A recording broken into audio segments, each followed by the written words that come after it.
welcome to another episode of 3D Garage, and in this one I'm going to be showing you how to wire your camper van.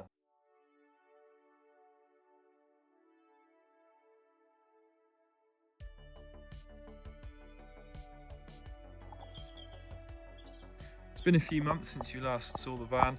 Not a lot has changed except I've got some nice all-terrain tyres on it now, and I put the original ply back on the walls, which gave me a good base to start building the bed frame. And the reason for that was I wanted to start on the electrics because that's where I'm going to house all of my batteries and fuse boards.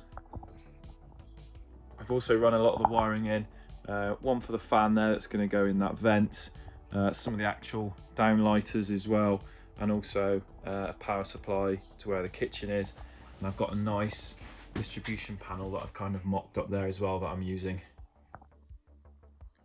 I didn't do a lot of filming when I was running the cables in for the light and for the fan, just because it's quite a tedious job. You just have to find the existing routes that you can use within the van frames and then route them all to your fuse board. It certainly helps having two people if you have to run a cable down and grab it from the bottom. It's a lot easier than stretching or overstretching. I've run all the cables in, this side mainly, and then for the lights, and then I basically put the ply on top of it to keep them all back. I thought I'd just talk you through my setup in the van. It's quite a simple setup, as I said before. It uses a split charger, which is this little device here. That comes from my main battery under my seat in my Transit. There's a fuse there and a nice short cable there that will eventually be connected to that positive terminal there. That will always charge this battery when the van's running, so I like that system. It's a nice, simple, cost-effective way of keeping your batteries charged. On this side, this is all my earth, so I run a nice big earth cable back up onto the chassis of the van, and then this earth cable here goes up to the earth on my distribution panel. From my leisure battery, I've got a positive feed that goes through a nice big breaker, a nice big switch.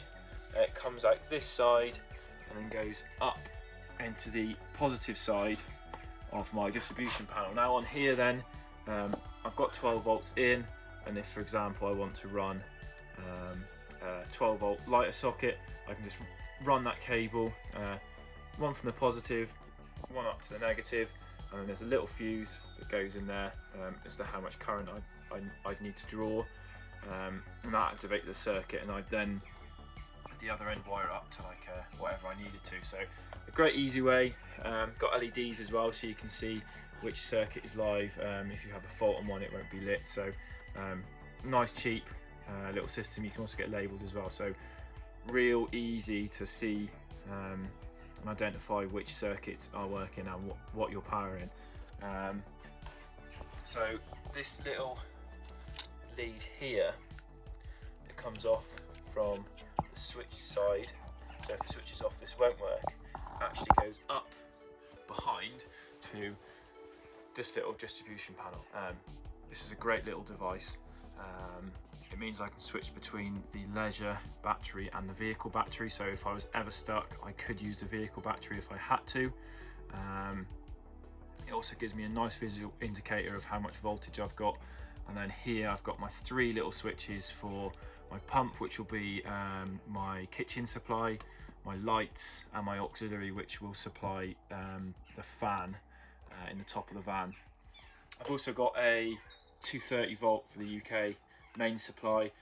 That is supplied from under the bonnet of the van. There's an electrical hookup point that comes into here, and then that distributes out to a couple of places on the van where I want some 230 volt sockets for plugging laptops, etc. in. I will probably incorporate some sort of charger from here to the battery. It just means that if I am parked up for a while, not running the van for a couple of days, the main supply will then charge the battery and keep that topped up if I need it. I will draw a full diagram just so it gives you an understanding of what I'm talking about and you can refer to it. It might help you out as well. I've still got a bit of wiring to do. These are for the lights So once it's all finished, I'll talk you through that and give you a demonstration. Okay, being as I've put most of the ply back in my van and I can't actually show you the cabling behind it, what I thought I'd do is draw you a diagram showing you how I did it. So I started off with my 12 volt leisure battery. That's the one that you saw in the little frame under the bed. I put one side to an earth point, and the positive side I put through a heavy duty switch there. You want to keep this cable as short as you can. If that ever came loose, you don't want it touching the negative side or any part of the body, so keep that as loose as you can. You might also want to put a nice big fuse there as well. So I put a fuse, then a big switch, so I can manually switch off all the system if I need to, which then goes to a distribution panel. So I've got a main 12 volt feed in, and from this panel I've also got an earth. From there then, I can then split out into my different circuits on my van. So this is where it requires a bit of planning, because you need to know what you want in your van. So I wanted some lighting, a fan, like an extractor fan for inside, so drawing the moisture out, or if I'm cooking for example, I can switch the fan on and draw that out.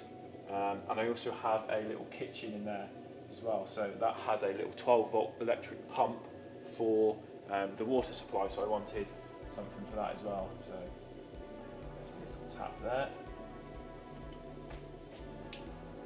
Now, once you've worked out all your circuits and drawn it out, you kind of need to work out how you're going to charge your main leisure battery. What I've done is I've used a split charging system. So this takes off the main vehicle battery. That is also to earth, so all I need to do is get a cable from the positive side to the positive side of my battery. This has in the circuit what's called a voltage sensing relay. So most 12 volt batteries that are healthy, when they're not being used, when you've not got the vehicle running, sit at about 12.6, 12.8 volts. The voltage sensing relay only lets power through when the first starter battery is charged. So your alternator will always charge that battery first, because that's the main starter for your vehicle. You don't want that going flat. So when this sees a certain voltage, for example 13.8 volts, it will then, so once that one is charged to 13.8 volts, that'll close and it will allow charge through to the 12 volt system. What it also means is that when the vehicle's off, that will only see 12.8 volts for example, and it will be open, so it won't let any charge go back through. So once that one's charged and you've got the vehicle off, it won't be using all these systems, your lights, your pump, whatever, won't be using the power from your main 12 volt battery. It's a nice easy way of doing it if you're using the van quite a lot like I do. It always means that the leisure battery is topped up. You could use, for example, you could have a solar panel on the roof of the van that then goes to a solar controller, which then charges your battery, or you could use like a split charger for your main electrical hookup if you've got a 230 volt hookup in the UK. I've gone for just the voltage sensing relay because they're cheap and they're relatively easy to wire in. It also means that in the future I can easily wire a solar panel in if I need to.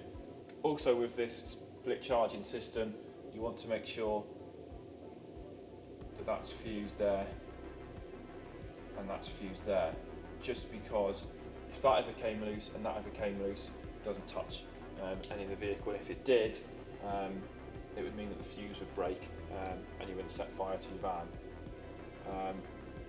When it comes to not trying to set fire to your van, you want to make sure you've got the right thickness of cable as well. you don't want to use too thin, because if it's too thin and the equipment you're using is drawing too much current, it could get hot and cause a fire.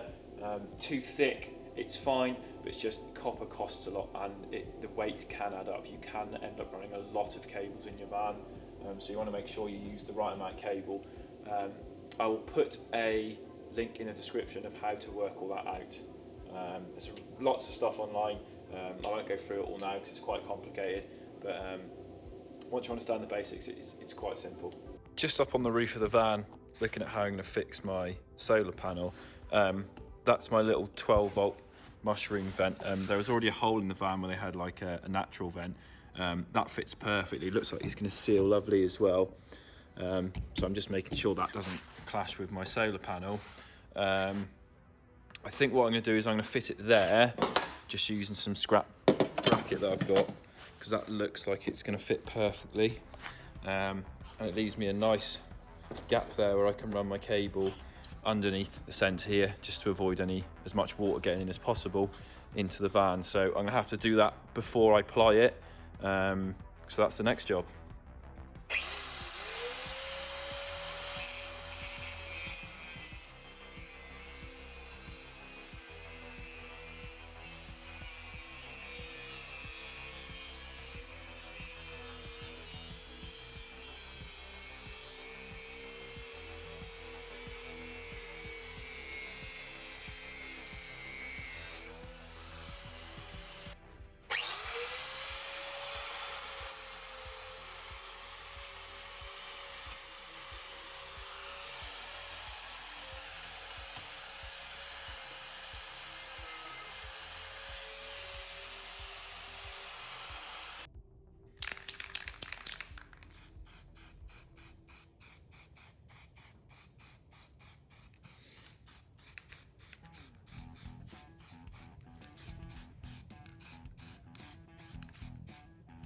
Back on the top of the van, there's my little brackets that I've made. Just bolted them to the side of my solar panel, and then I've centered it up as close as I can. It doesn't have to be exact because no one's going to see it on the roof, but just so it looks tidy. I've marked my holes where I'm going to drill, and I've also drilled and put a grommet where the cable goes through.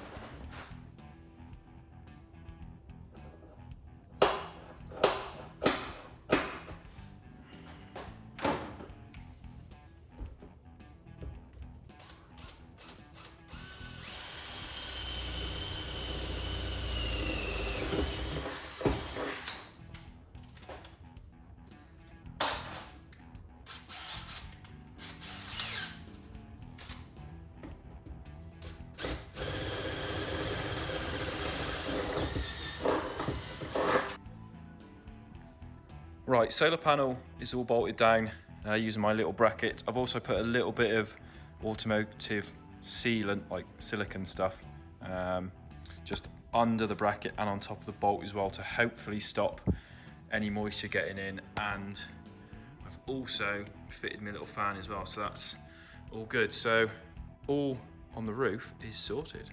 That's it for this episode. Make sure you subscribe to the channel so you don't miss the next one. Thanks for watching.